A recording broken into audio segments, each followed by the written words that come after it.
বয়সী মহিলা, নাম তার সুমি। তো সুমির দুটো সন্তান, একটি ছেলে ও একটি মেয়ে আছে। সুমির স্বামী গত 15 থেকে 16 বছর যাবৎ মালয়েশিয়াতে থাকেন। তো সুমি তার সন্তানদের নিয়ে গ্রামেই বসবাস করেন এবং সংসারের যাবতীয় বাজার সদাই সুমি নিজেই করেন। তো সুমি বাজারের যে দোকান থেকে নিয়মিত মালামাল ক্রয় করেন, সেই দোকানদারের নাম হচ্ছে সালমান।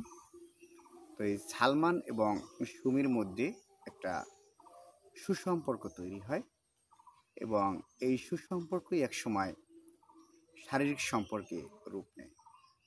যেহেতু সুমির স্বামী বিদেশে থাকে, সেই সুযোগে সালমান নিয়মিত সুমিদের বাড়িতে আসা যাওয়া করতে শুরু করে ও সুমিকে নিয়ে বিভিন্ন জায়গায় ঘুরতে যায়।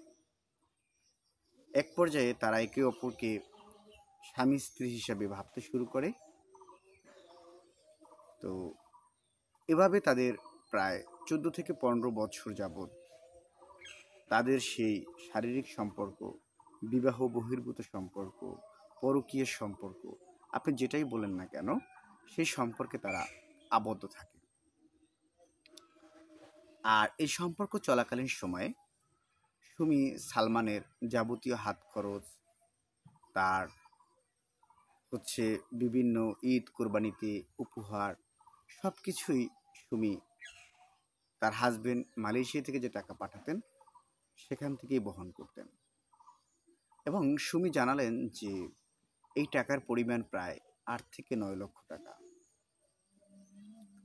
যেহেতু সালমান আম এবং বাগান দুটোই পেয়েছিলেন, তো সালমানও সুমিকে নিজের স্ত্রী হিসাবেই ভালোবাসতে শুরু করেন। বর্তমানে সুমির ছেলে এসএসসি পরীক্ষা দিবে।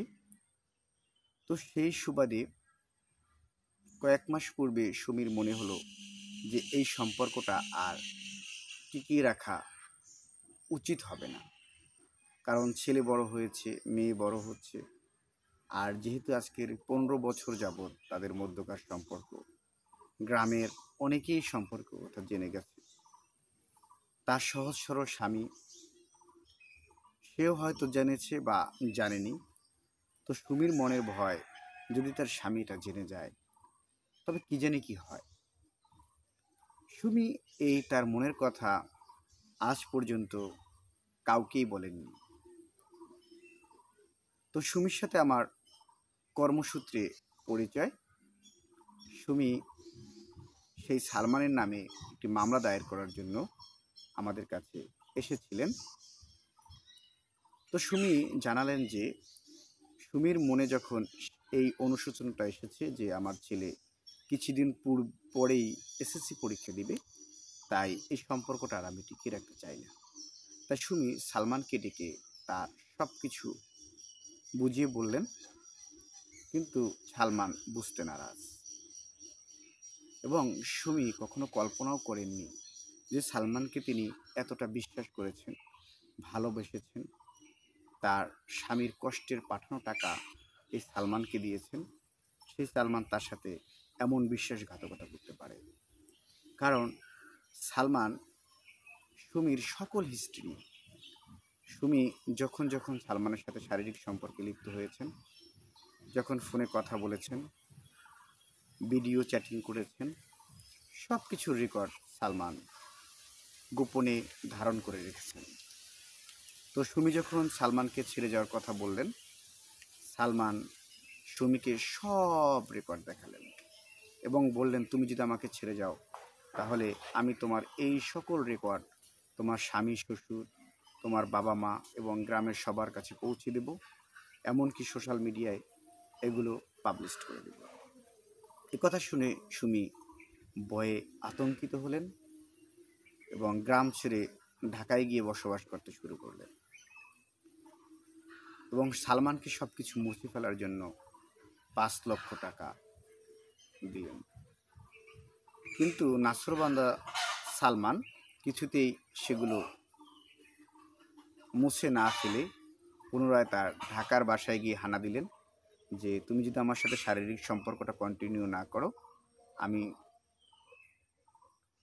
তোমার ছেলে এবং মেয়েকে মেরে ফেলবো এবং তোমার স্বামীকেও আমি মেরে ফেলতে পারি। কথা শুনে সুমি খুব আতঙ্কিত হলেন এবং তার সাথে আবার পুনরায় শারীরিক সম্পর্কে জড়ালেন। কিন্তু সুমির মনে সবসময় একটি আতঙ্ক, অনুশোচনা এবং একটা ভীত জিনিস কাজ করতো যে আমার ছেলে বড় হয়ে গেছে, আমার আর এসব কিছু করা উচিত হবে না। তো সুমি কিছুতেই যখন সালমানকে তার রাস্তা থেকে সরাতে পারলেন না, তখন এসেছেন সালমানের নামে মামলা করার জন্য। তো সুমির ভাষ্য হচ্ছে, যদি আমি সালমানকে আমার জীবন থেকে সরাতে না পারি, তবে আমি নিজে আত্মহত্যা করে মরে যাব, কারণ আমি এখন সমাজে মুখ দেখাতে পারছি না। তো এই ভিডিওটা করার একমাত্র কারণ হচ্ছে, প্রত্যেকটা পরকীয় সম্পর্ক শুরু হয় প্রচণ্ড রোমান্টিকতার মধ্য দিয়ে। একে অপরকে ছাড়া কিছুই জানে না এবং তারা অনেকে নাকি মাঝে মধ্যে শারীরিক মিলনের সময় স্বামী স্ত্রী হিসেবেই কল্পনা করে, যেটা সুমি নিজেই আমার কাছে বলেছে। তো আমার অনুরোধ থাকবে, যদি কোনো স্বামী স্ত্রীর, সে স্বামী হোক বা স্ত্রী হোক, যদি তার স্বামীকে বা স্ত্রীকে ভালো না লাগে, তাহলে আপনি সেটা সহজেই নিজেরা বসে সমাধান করে নিতে পারেন। প্রয়োজন বোধে স্বামী বা স্ত্রীকে ছেড়ে দিতে পারেন। কিন্তু একজন স্বামী বা স্ত্রী থাকা অবস্থায় অন্য একটি সম্পর্কে জড়ানো কোনোভাবেই কাম্য নয়। এখানে শুধু একটি জীবন না, দুই পক্ষের অনেকগুলো জীবন হুমকির মুখে পড়ে। এমনকি সমাজের চোখে সবাই অপরাধী হয়ে যায় এবং যারা এই কর্মে লিপ্ত হয় তারা সমাজে কখনোই মুখ দেখাতে পারেন না। সমাজ তাদেরকে ঘৃণার চোখে দেখেন। তো প্রত্যেকটা অবৈধ সম্পর্ক, পরকীয়া, বিবাহ বহির্ভূত বা আপনার নিষিদ্ধ প্রেম, এসব থেকে দূরে থাকাই উত্তম। তো সামাজিক সচেতনতার জন্য হলেও এই ভিডিওটি সবার মধ্যে ছড়িয়ে দিবেন,